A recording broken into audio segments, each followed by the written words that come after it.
महाराष्ट्र और झारखंड में assembly election के साथ साथ आज 13 राज्यों की 47 विधानसभा सीटों पर भी बाई इलेक्शन की तारीखों का ऐलान हुआ।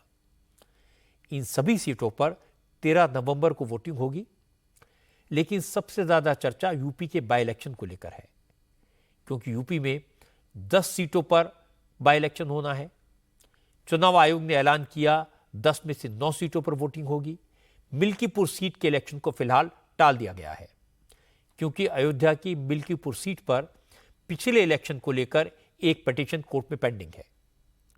असल में 2022 के असेंबली इलेक्शन में समाजवादी पार्टी उम्मीदवार अवधेश प्रसाद ने मिल्कीपुर सीट से चुनाव जीता था, जिसके बाद बीजेपी के कैंडिडेट बाबा गोरखनाथ ने अवधेश प्रसाद के खिलाफ इलाहाबाद हाईकोर्ट में एक याचिका दायर की थी। वो पिटीशन अभी तक पेंडिंग है और मामला कोर्ट में है, इसलिए मिल्कीपुर में चुनाव का फैसला बाद में किया जाएगा।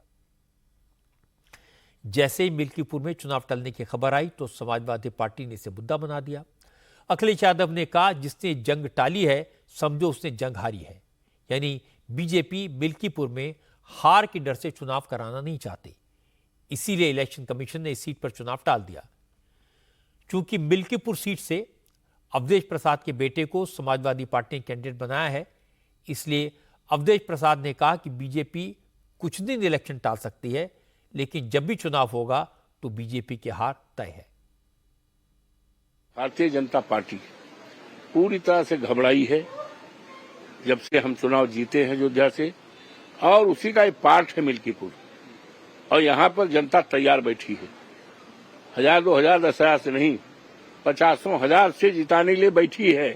और इस बात को जोगी बाबा जानते भी हैं, अभी तक उम्मीदवार नहीं घोषित कर पाए, तो इन्हीं सब कारणों से उन्होंने डर के मारे अपनी हार मान करके चुनाव उन्होंने घोषित नहीं कराया है, और बस तुझसे से चुनाव आयोग को नहीं बताया है।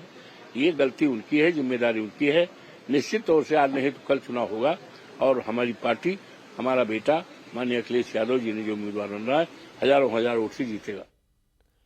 हालांकि अब से थोड़ी देर पहले मिल्कीपुर में इलेक्शन पिटीशन फाइल करने वाले बाबा गोरखनाथ ने ऐलान कर दिया कि वो अपनी याचिका वापस लेने जा रहे हैं। बाबा गोरखनाथ के वकील ने बताया कि वो भी मिल्कीपुर में चुनाव चाहते हैं।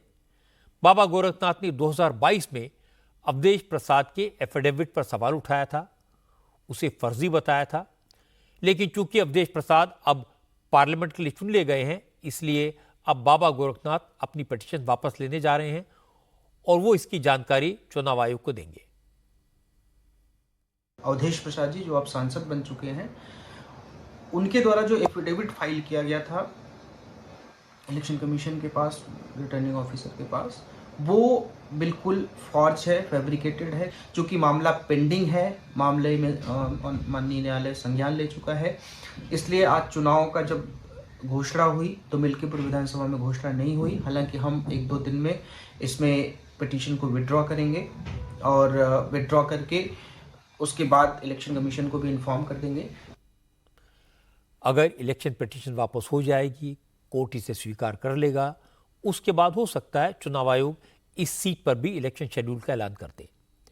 लेकिन यूपी में इस बार बाई इलेक्शन में अखिलेश यादव और योगी आदित्यनाथ दोनों की साख दांव पर लगी है।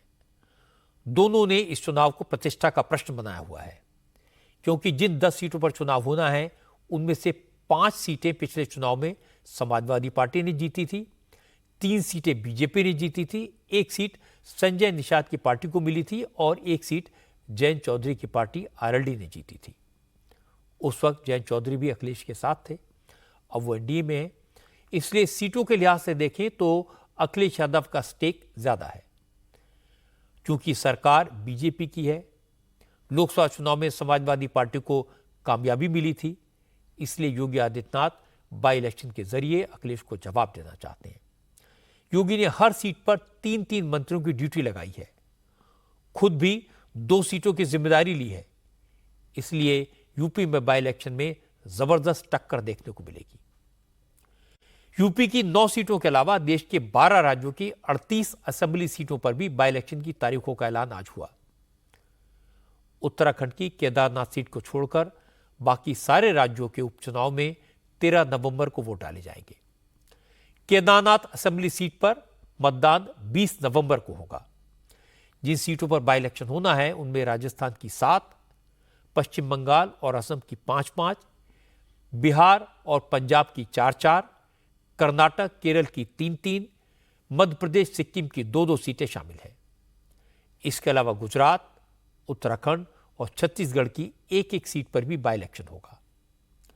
पश्चिम बंगाल की बशीरघाट सीट पर बाई इलेक्शन होना है, लेकिन मिल्कीपुर की तरह इस सीट पर भी मामला कोर्ट में है और उस वजह से अभी चुनाव नहीं करवाया जा रहा। आज लोकसभा की 2 सीटों पर भी बाई इलेक्शन का ऐलान कर दिया गया। केरल की वायनाड सीट पर 13 नवंबर को वोटिंग होगी। राहुल गांधी के वायनाड सीट छोड़ने की वजह से ये सीट खाली हुई है और कांग्रेस इस सीट से प्रियंका गांधी को मैदान में उतारने का आज औपचारिक ऐलान भी कर दिया।